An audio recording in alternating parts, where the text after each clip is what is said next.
Garbė Jėzui Kristui. Koks džiaugsmas, brangiai, matyti jūs susirinkus tokią brangią dieną. Dievo gailestingumo sekmadienis. Įsivaizduokit, šio sekmadienio pradžia, mintis apie tai prasideda būtent čia, mūsų tėvyniai Lietuvoje, šaleliai mylimoji.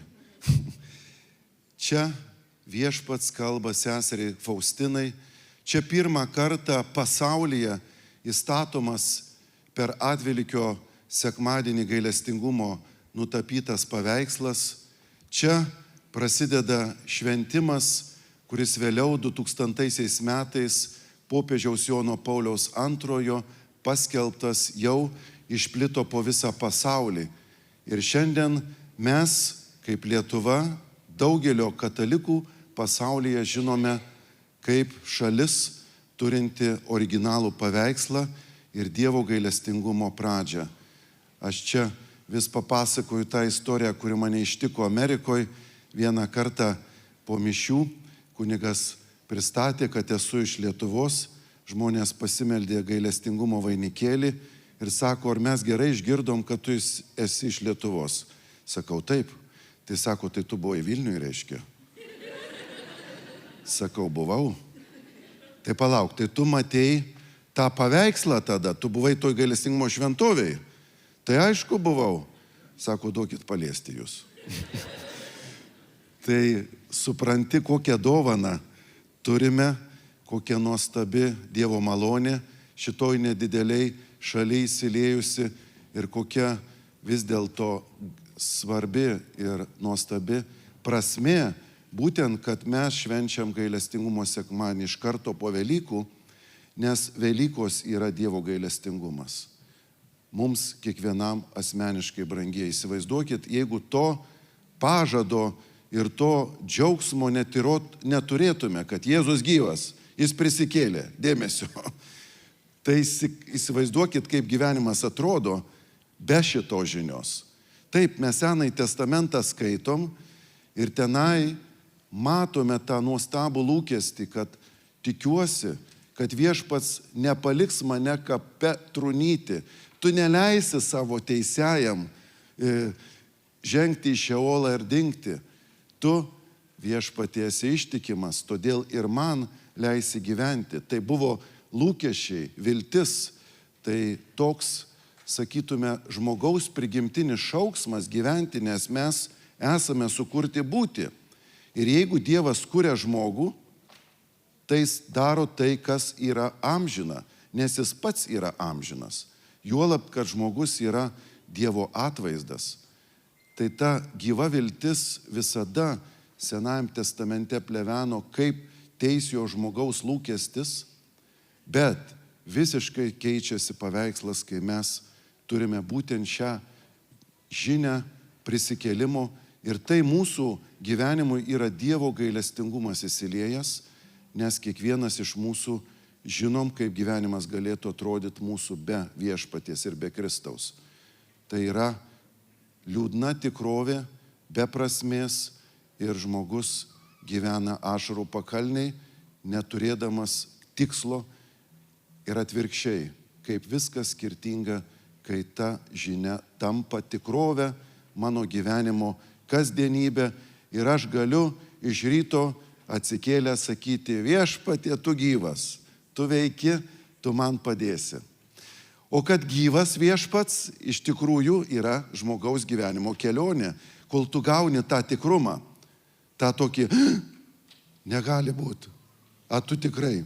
Man labai patinka sakinys, kurį šią savaitę skaitėm, kuris apibūdina ir mus, jiems iš džiaugsmo vis dar netikint. Tai kas čia per būseną, atsiprašau. Tai jeigu jau matai ir džiaugsmas tave apima, tai koks čia tavo dar netikėjimas. Bet įsivaizduokit, protas tam tikrą prasme uždusęs bando pasivyti jau tą pagautą širdies tikrumą, kuris žmogų ištinka ir jis jį turi kaip didžiausią dovaną, malonę ir protas. Tikrai? Tu juokauji.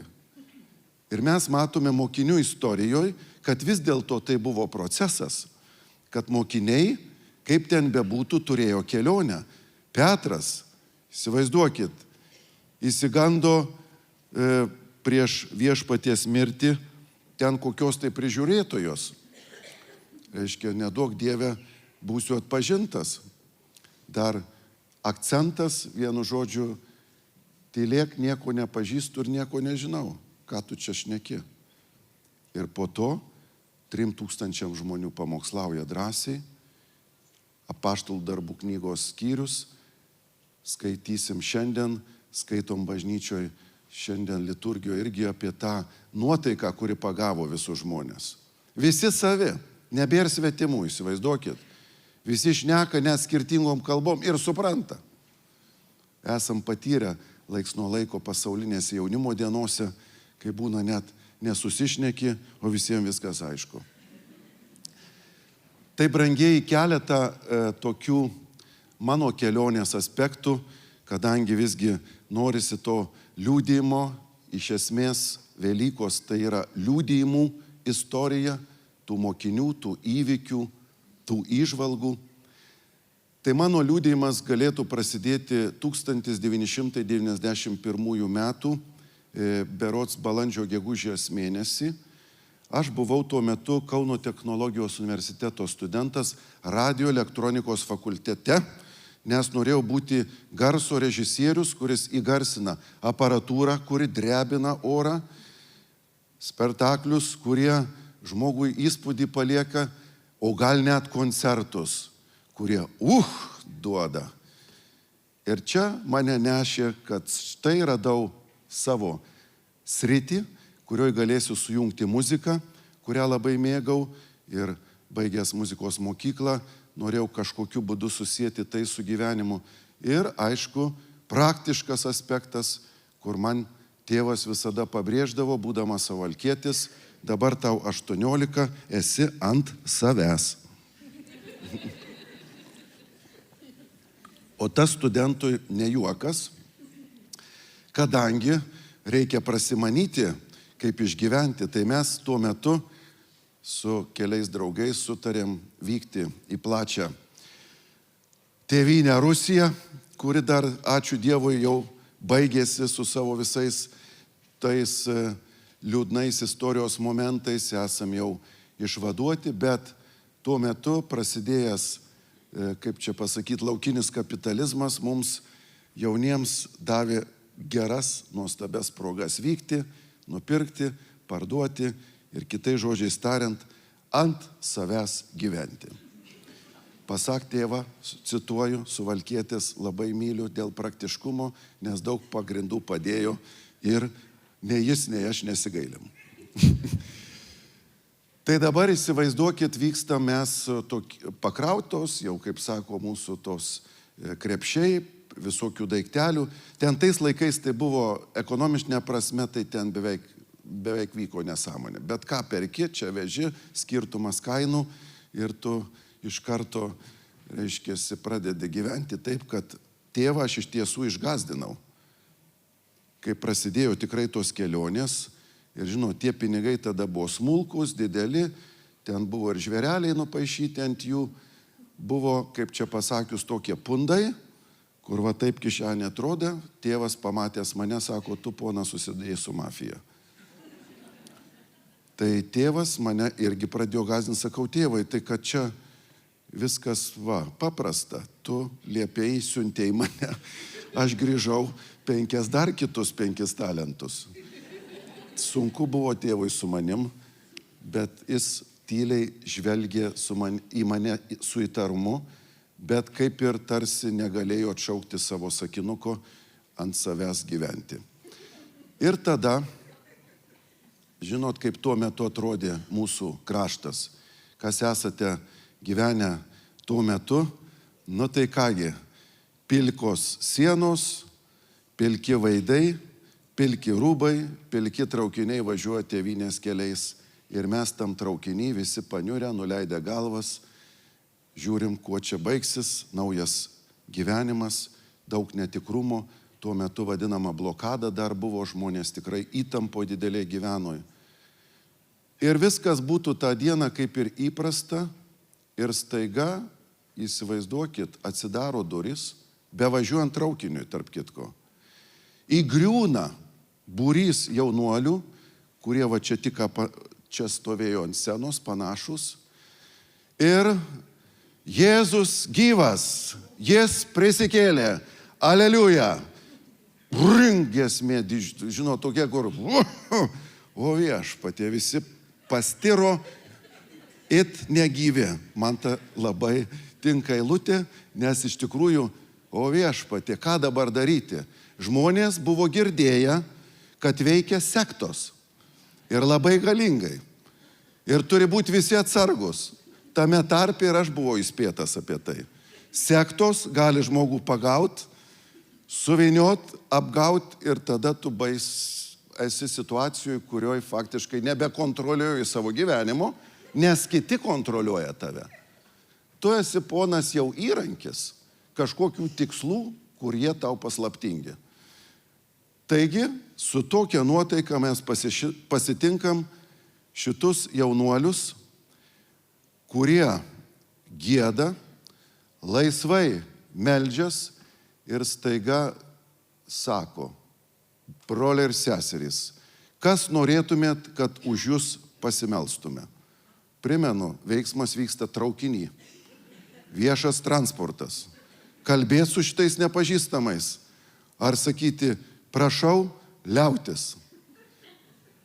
Didžiulė įtampa, prie manęs atsiduria, pasimetęs. Ar nori, broli, Jėzaus ko nors paprašyti? Aš iš baimės ištariau noriu. Ko nori, kad viešpats tau duotų? Ir ką mano vaizduotė galėjo tuo metu pasiūlyti, tai sakau, video magnetofoną.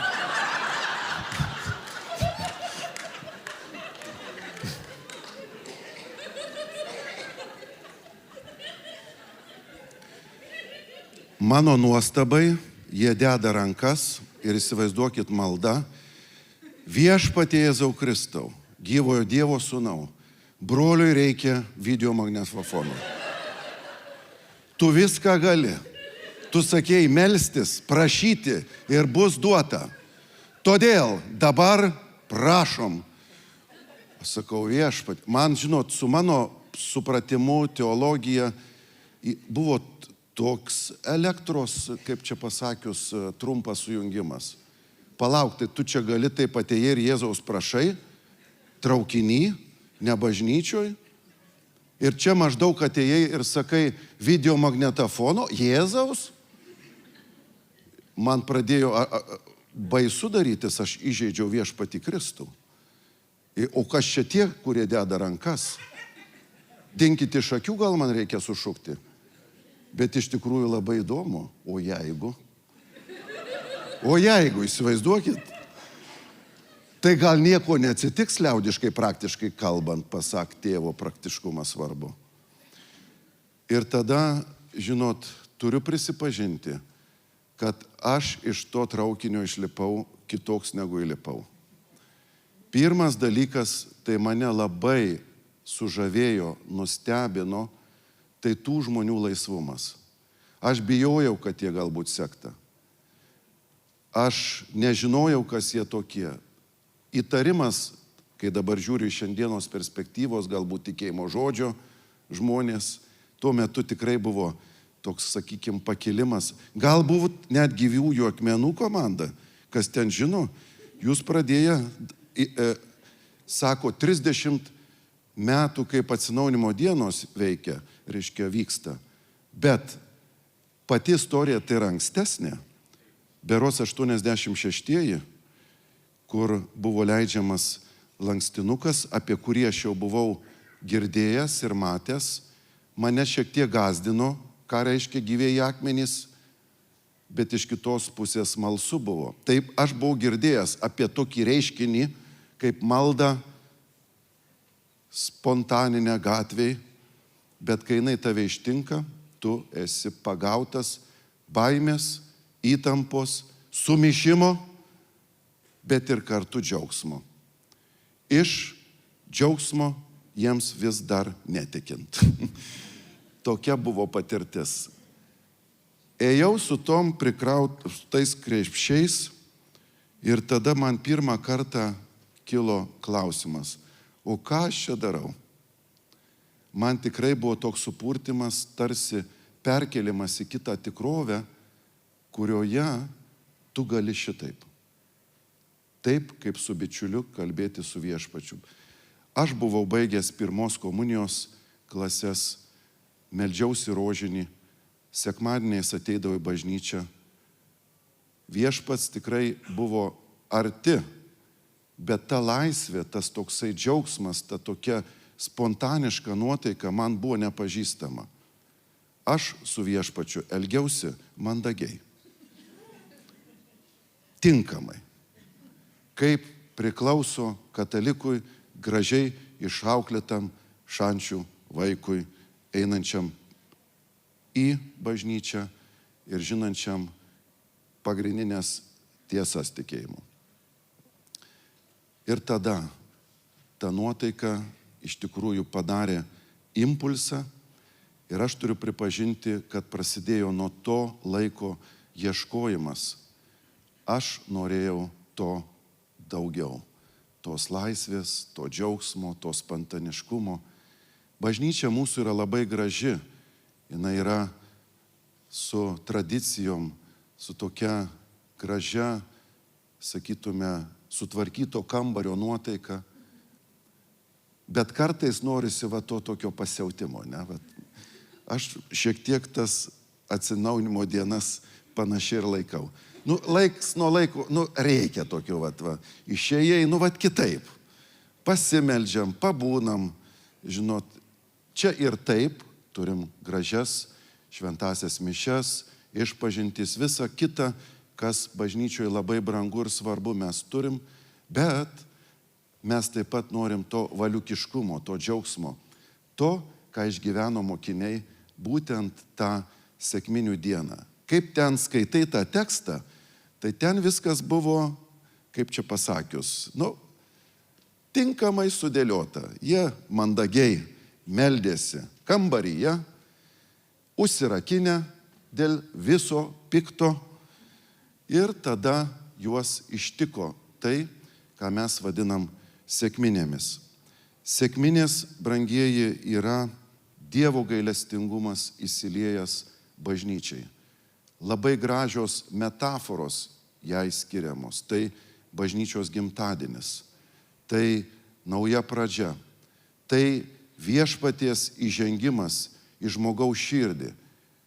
Kai tu esi su Dievu, sakykime, tokiam tarsi formaliam santykė, tai tik žingsnis į tą bičiulišką, šiltą ryšį, kuris ištinka žmogų, kai jis išdrąsėja taip pat ir su Dievu kalbėtis kaip su bičiuliu.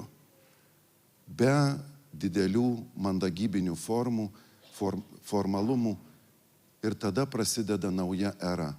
Tai, kas prasidėjo mokiniams, kaip skaitom apaštalų darbų 2 skyriuje. Ir vis dėlto paskaitykim dar kartą, juk tai skamba kaip muzika. Atėjus sekminių dienai visi mokiniai buvo drauge vienoje vietoje. Staiga iš dangaus pasigirdo ūžesys, tarsi pūstų smarkus vėjas. Jis pripildė visą namą, kur jie sėdėjo. Jiems pasirodė tarsi ugnies liežuviai, kurie pasidalyję nusileido ant kiekvieno iš jų. Visi pasidarė pilni šventosios dvasios ir pradėjo kalbėti naujomis kalbomis, kaip dvasia jiems davė prabilti. Jeruzalėje buvo žydų, pamaldžių žmonių iš visų tautų po dangumi. Pasigirdus tam ūžesiui subėgo daugybė žmonių, jie didžiai nustebo, kiekvienas gardėdami savo kalbą juos kalbant. Lyg ne savi ir nustėrę, jie klausinėjo, argi va šitie kalbantis nėra galilėjiečiai? Tai kaipgi mes kiekvienas juos girdime savo gimtąją kalbą, mes partai, medai, elamiečiai. Mezopotamijos, Judėjos, Kapadokijos, Ponto ir Azijos, Frigijos ir Pamfilijos, Egipto bei Libijos pakraščio ties Kirene gyventojai. Ateiviai romėnai, žydai ir prozelitai, kretiečiai arabai, mes visi girdime juos skelbiantis stabius Dievo darbus mūsų kalbomis. Visi be galo stebėjosi ir nieko nesuprasdami klausinėjo, ką tai reiškia, o kiti šaipėsi. Jie prisigėrė jauno vyno. Taškas. Tai tokia nuotaika tas sekmines gaubė. Ir čia, brangieji, visi jausmai, kurie supa žmogaus prigimti, kai jisai susiduria su slėpiniu. Visi nustėrė, jie klausinėjo, buvo be galo nustebinti ir kitais žodžiais tariant, įvyko tai, kas juos perkeitė, kas perkeitė ir pačius apaštalus bei bažnyčią. Visi prisipildė šventosios dvasios. Galėtume paklausti, tai kas jiems atsitiko? Pirmiausia, klausim, kas buvo prieš tai. Prieš tai įvykiai, viešpats miršta, prisikelia, bet mokinių nuotaika nėra tokia, kuris sakytų, wow, oh my goodness, prisikėlė. Jiems netikint dažnai, ir šiandien skaitome Evangelijoje, apaštalo Tomo pavyzdys mums labai toks, sakytume, simpatiškas, nes mes atpažįstame save jame. Ir tada jie iš esmės visi perkeičiami kitokio lygio, kad paaukoja savo gyvybės. Už tą liudijimą atiduoda brangiausią turtą savo gyvenimą. Tai kažkas labai svarbaus atsitiko jų gyvenime, jeigu rezultatas yra toksai. Sekminės pažydus buvo dviejų švenčių arba tokių prasmių minėjimas. Pirmas, Sinajaus įstatymo, ant Sinajaus kalno įstatymo perdavimas Mozei. Antras, tai derliaus šventė. Pas juos pavasaris, gegužės mėnuo, birželio pradžia, jau pirmojo derliaus šventė. Tai iš esmės tai padėka už derlių. Ir jeigu žiūrėtume teologiškai, tai sekminės yra viešpaties malonės derlius. Įsiliejęs įstatymas pilnatvėje, kurį jį pažįsta jau dabar ne tik žinia, bet vidumi, širdies tikrumu. Ir jis ištinka žmogų su pagalba, su malone, bet turi būti atlikti namų darbai. Žmogus, kaip ir tie mokiniai, buvo vienoj vietoj, jie meldėsi, jie laukė, nežinojo, kokį pažadą turi. Įžengęs į dangų, viešpats pažada jiems atsiųsti šventąją dvasią. Tai paslaptis, kurie jie negalėjo išvelgti, bet lūkestis juos vedė rinktis ir slėpinys buvo tai, kad jie tikėdamiesi gauna dovaną. Kitą noriu, brangieji, pasakojimą įterpti, kuris simbolizuoja arba iliustruoja būtent šitą, sakyčiau, pagavą arba atliktų namų darbų svarbą. Buvo 2008 pasaulinės jaunimo dienos Australijoje. Nuostabi šventė, milijonas žmonių. Popiežius Benediktas aukoja šventasias mišias Sidnėjuje. Ir tada porą savaičių nutarėm pakeliauti po paslaptingą šalį Australiją, kur viskas atvirkščiai. Jeigu nuskrendi į Australiją vasarą, tave pasitinka žiema. Jeigu skrendi į šiaurę nuo Sidnėjaus, oras šyla. Jeigu žiūri į kriauklę, vanduo sukasi atvirkščiai. Kitais žodžiais tariant, šalis su labai įdomia, sakytume, kaip čia pasakyti, gyvenimo ir samprata, ir požiūriu, ir viskas kitaip. Ir kągi, vienoj sekmadienio šventų mišių aukoj, buvom pristatyti, kad esame iš Lietuvos, mažas miestelis, Kirns, toksai, truputėlį norim pabūti ir prisistato po mišių lietuvė, moteris, labą dieną, kalbėkit visada atsargiai lietuviškai visur ir tame tarpe Australijoje, nes galit būti atpažinti kaip lietuviai. Ir tada nuostabus pasiūlymas. Sako, mano vyras plukdo turistus į žaliasias sales, gal norėtumėt rytoj plaukti? Nu kur tau, čia iš dangaus malonė, kur tu žmogus rasi, atvykęs ir tau lietuviai siūlo kelionę į koralinį rifą, pamatyti žuvis spalvotas, pažiūrėti į pasaulio stebuklą beveik. Nu ir kągi, kaip ten būna su ta atostogų nuotaika?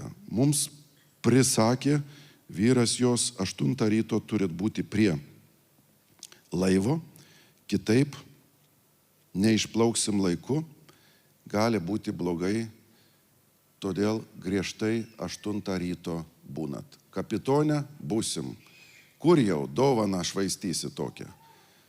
Nu ir atsikeliam iš ryto, aišku, vieni, kaip čia pasakius, užtrunka su apsitvarkymu, tada kažkas pamiršta vandens įsidėti, sugrįžta.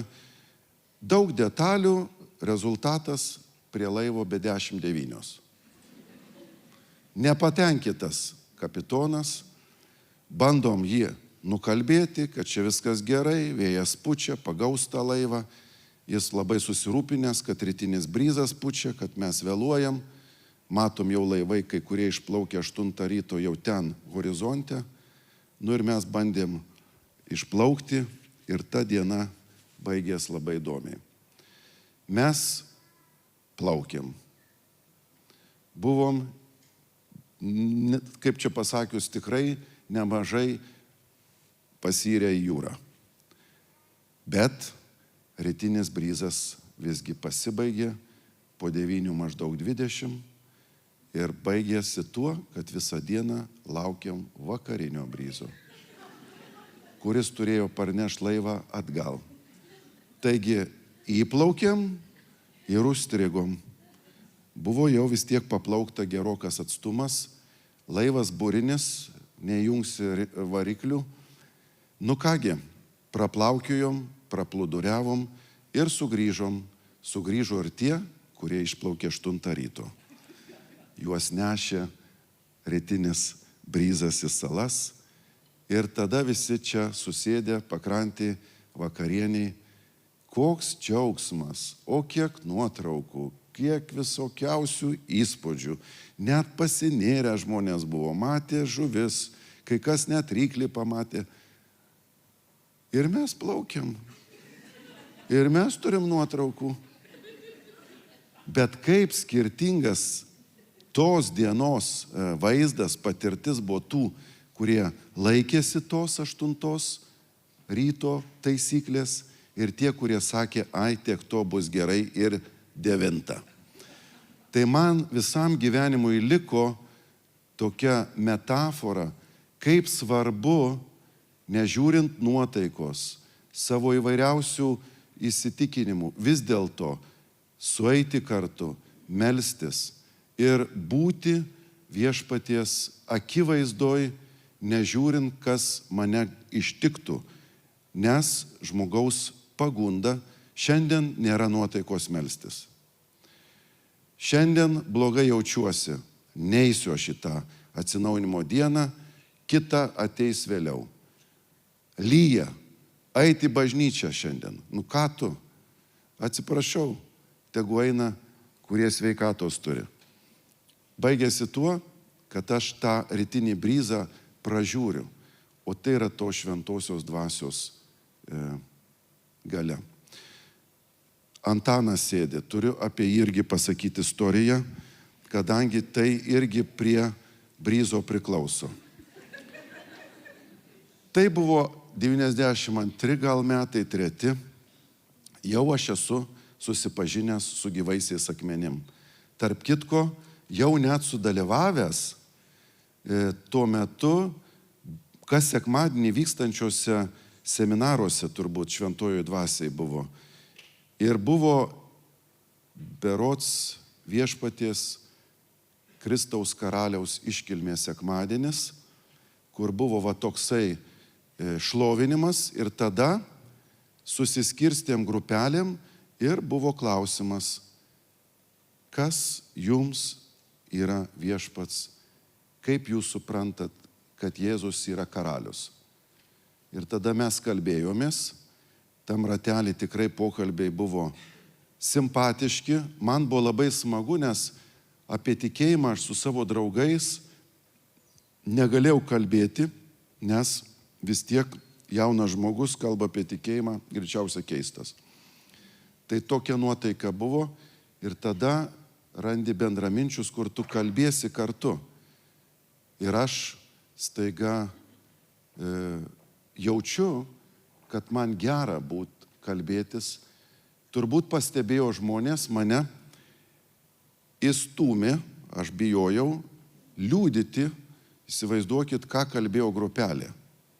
Aš pirmą kartą, tai 92 metų Kristaus karaliaus iškilmė, atsistojau prie žmonės kalbėti apie tikėjimą viešai. Tai buvo pirmas kartas, tirtėjo kojos, o Viešpatie, bet tai kągi čia apie karalių kalbu, tai ką tu čia virpi, broli. Rimtai, stipriai, aiškiai kalbėk, o paskui eik į šoną, kiti kalba.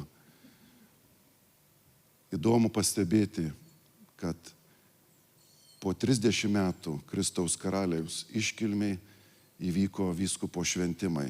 Nežinau, gal tai atsitiktinumas, pasak žmonių normalių, svarstančių, kas čia vyksta, bet man tai buvo Viešpaties vedimas. Tai grįžtu prie Antano. Kirpykla. Sėdžiu kirpykloj, ramu, kerpa tyliai žmogų, kuris studentas, turi atrodyti plius minus. Ir tada įeina Antanas į kirpyklą. Ir panašiai įsivaizduokit, kaip tą kartą tam traukinį pasveikina garbė Jėzui Kristui visus. Per amžius amen. Supratau, kad katalikės kerpa.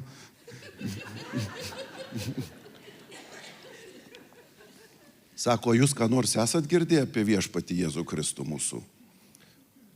mūsų mokytoją? Ar yra kas nors girdėję? Nu, žinot, susimėto kirpėjos, nu, sako, lyg kažką girdėjom, sako, nu, tai pasakykit. Ir pradeda Antanas kerigmą. Žinot, aš, kaip čia pasakius, buvau ištiktas tokio, juk aš Antaną pažįstu, bet tai ką, tai reiktų ir man tada gal liūdyti. Tai aš pasimečiau, bet tai ką, kirpykloj? Tu kirpykloj kalbė apie tai irgi? Ar taip galima? Nu, bet Antanas, rimtas žmogus, kalba, tai greičiausiai tvarkoj. Baigėsi, žinokit, tenai tikrai tiesiog iš jom apsiglėbėšiavę net. Malda buvo už kirpėjas, už kirpyklą. Malda buvo už tėvynę Lietuvą, už bažnyčią. Ta kirpykla, staiga aš beveik buvau pamiršęs, ko atėjęs. Bet ta nuotaika, kokia aš išėjau, man liko visam gyvenimui. Įsivaizduokit, aš galėjau tyliai įeiti, apsikirpti ir išeiti. Bet Antanas parodė, kaip gali būti. Iš viso tai būna. Tas žmogus buvo prakalbintas. Ir visi pradžiugo, kaip ten Evangelijoje sako apie laivo sudužimą. Kai Paulius pasakė, vyrai, drąsos mus išmes į kokią nors salą. Nepakeitė nuotaiką. Tai tada iš karto sakinys. Visi pradžiugo ir ėmėsi valgio. Iškia pavalgyt, sako, gal tada, jeigu jau čia gyvensim, tai tada užvalgykim. Tai vat, perkeista nuotaika. Antanai, ačiū už tavo tą liūdimą. Tam liūdimui jau dabar virš 40 metų. Bet įspūdis likęs visam gyvenimui. Ta drąsa, ta džiaugsmas, ta nuotaika, kuri perkeitė tas kirpėjas ir mane, buvo pavyzdys, koks turi būti krikščionis, koks žmogus turi kartais būti laisvas, spontaniškas.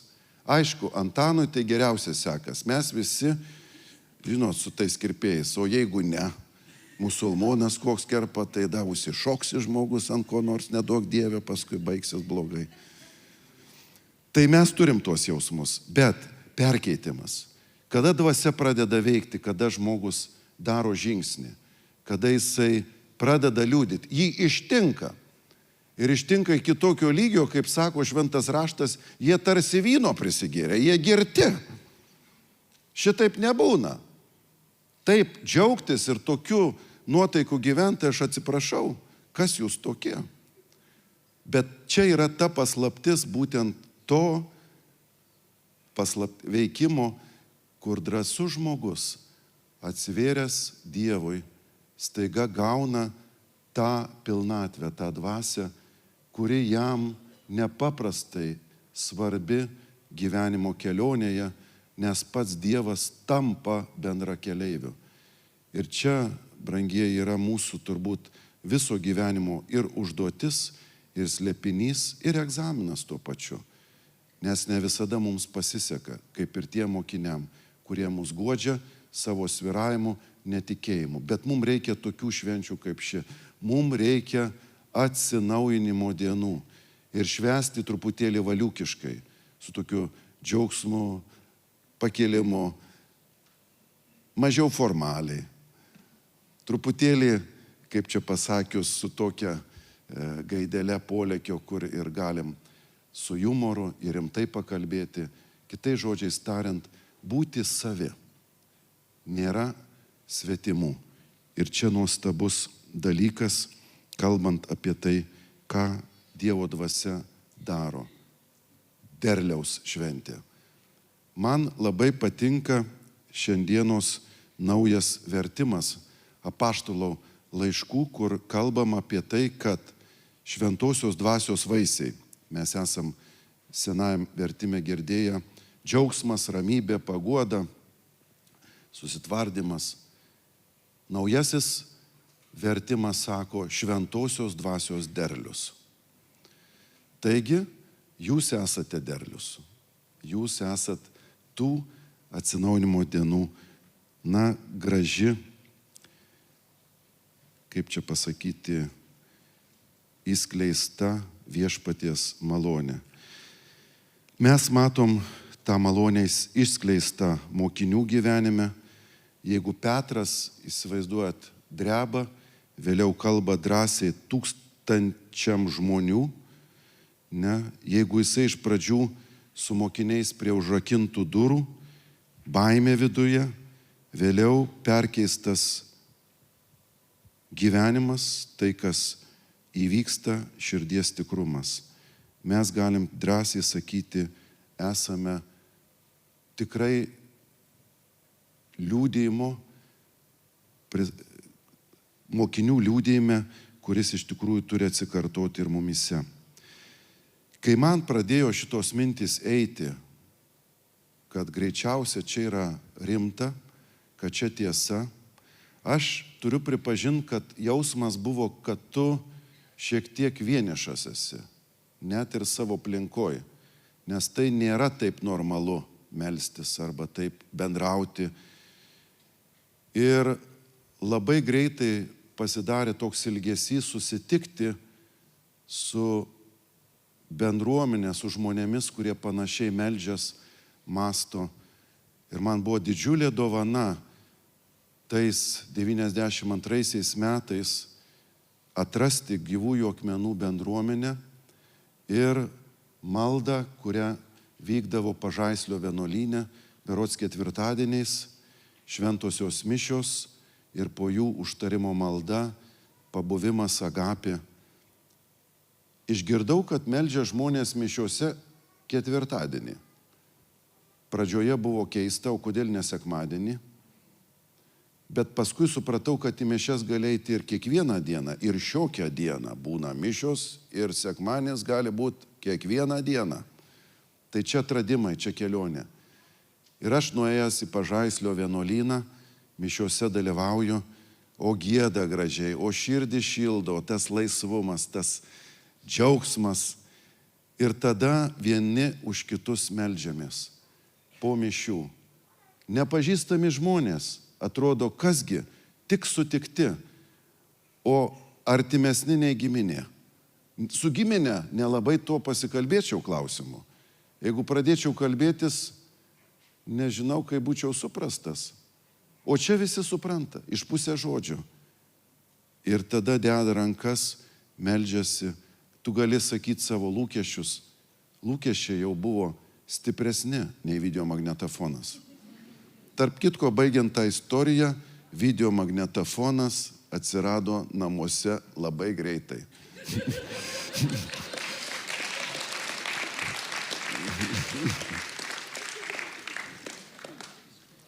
Viešpats veikia, jis išklauso, net jeigu reikia, praktiškai. Ir tas man buvo tokia paguoda, kažkada aš pasižiūrėjau į tą dalyką, sakau, o dangau, juk jie meldėsi už tai ir jis yra. Tai viešpats yra, jisai veikia. Aišku, tai sakant teologiškai subjektyvus tikrumas. Reiškia, jūs galvojate, kad tai yra susiję. Ir kad ta malda ir čia ta magnetofono situacija yra kažkokiu būdu susijusi. Pagalvokit apie objektyvius faktorius taip pat. Mokslas visada turi ką pasakyti to klausimu. Bet kai tau tas ištinka, tu įgauni tą širdies tikrumą, kuris jau tampa liudijimu, kuris nebekvestionuojamas. Tas, kurį turėjo mokiniai ir kurio meldžiame jums, brangieji, mums visiems, kad įsilietų, kad pagautų, kad neštų ir kad mes turėtume tą viešpaties pilnatvę. Nes ta žodis pasidarė pilni, jis labai simpatiškas, pilni. Mes žinom, taip, aleliuja, nes mes esam trokštantis, mums visada kažko trūksta. Mes ilgesį turim, mums trūksta prasmės, trūksta pinigų, trūksta laiko, trūksta gerų santykių, trūksta dienų pagaliau gyvenime. Ir tada pilni. Ir čia Dievo dovana, brangiai. Tas pilni reiškia jo gailestingumą, nes mes galim paragauti dangaus jau čia. To blyksnio. Aišku, jis yra trapus, jis praeina, bet kad jis yra, jau jis mums labai kiekvienam svarbus, nes tai yra dangaus blyksnis, tos pilnatvės, į kurią mes visi drauge žengiame, kartu, kaip tam traukiny, važiuojame gyvenimo keliu, kartais nusiminę, paniurę, pilkais veidais ir tada įsiveržia viešpats gyvas, jis prisikėlė. Aleliuja. Tai tas ir yra atsinaujinimo dienų tikslas, brangiai. 30 metų šitą malonę tęsiasi. Ačiū, kad jūs atsiliepėt į nuotykį, aš sakyčiau. Iš tikrųjų, tai pabuvimo nuotykis kartu. Juk mes ne giminės, o jaučiamės artimesni nei giminės. Nesam kraujo ryšiai sujungti, bet vadinam vieni kitus broliais ir seserėmis. Ir dar nesam dangui, bet jausmas kaip dangui. Tai ar nenuostabu, ar ne Velykos, ar ne paguoda ir dovana gerojo viešpatie mums, jo bičiuliams ir draugams. Būkit palaiminti, gražaus sekmadienio, šventė tęsiasi, šiandien visą dieną drebina orą ir giesmė, ir malda, ir aišku jūsų brangieji nuotaika, kuri čia drauge susirinkus yra tam, kad mus, kaip tos mokinius, ištiktų. Visi pasidarė pilni šventosios dvasios. Amen.